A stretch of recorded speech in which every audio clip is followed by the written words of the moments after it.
So you know about the sensor, right? 6K sensor, more dynamic range, cleaner all around, more advanced in every way. At NAB, we're doing something pretty unique.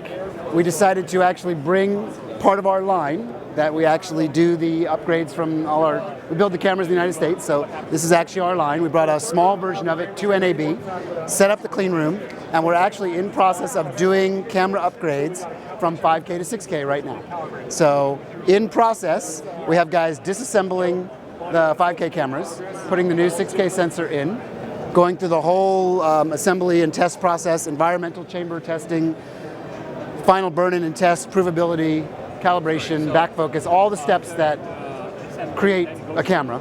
We actually brought that to NAB. Amazing. It is pretty amazing. Even for me, it's pretty amazing. To look at what can we actually pull off. When we started talking about this, so we actually do it, and everybody, no one said no for a second. They were like, sure, why not? And there we were. So here we are. So what timelines are people looking at? I mean, you have the M program, you have the adopter programs, but for your average Epic X owner, how long are they? Is it 6 months? It's always hard to say, right? So we're in process of the very first ones happening now. So if you're not in the early adopter group, which is probably looking at just the next few months, then one step beyond that is probably within a 6-month window, is realistic. The thing to always caveat that with is anything in the red world always relies on engineering prowess and not marketing prowess, right? So it's important to understand that all of these targets are based on hitting certain deliverables. It's part of the reason that we're not showing Dragon footage here. The sensor's working, all the ASICs are working, we're able to upgrade cameras, but we still need to do a fair amount of work on the final picture calibration and all of the tuning of those images before we're ready to actually show those. So that'll be whatever show is next, right? So it's part of the whole world that people understand. If you're in a leadership position, like you guys are that own cameras, then you are always driving the front end of that envelope, right? And it's important to sort of grasp all the dynamics of what that means. And sometimes that means all the things we want to show at certain dates don't actually hit those certain dates, right? It's just all part of the targets that we live in. Dragon's gone up a little bit from its initial announcement last year of the target. Although if you look at the early adopter group, we're always sort of giving back something to those early adopters as a $1,000 price break, and then you can buy our new Rocket card, the Rocket X card, which is super powerful for a lower price too than what it comes in its normal sale price, which actually is moving up market, not down market. Because as the sensor gets more powerful, you need an even more powerful card to deal with all of the decoding in real time and stuff. So Miser's here at the show. It's working. We're showing it. It's on some test shoots now. We're in the few months away sort of target. But again, no hard target.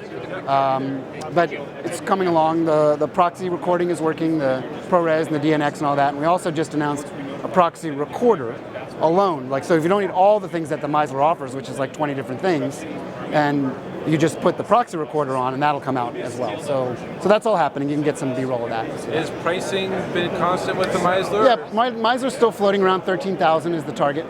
That may change a little bit up or down when it gets to final release, but that's been pretty consistent with the plan. Okay, so we're doing two at once. We're doing you guys, we're doing Engadget. So just a walk in the park for me, piece of cake.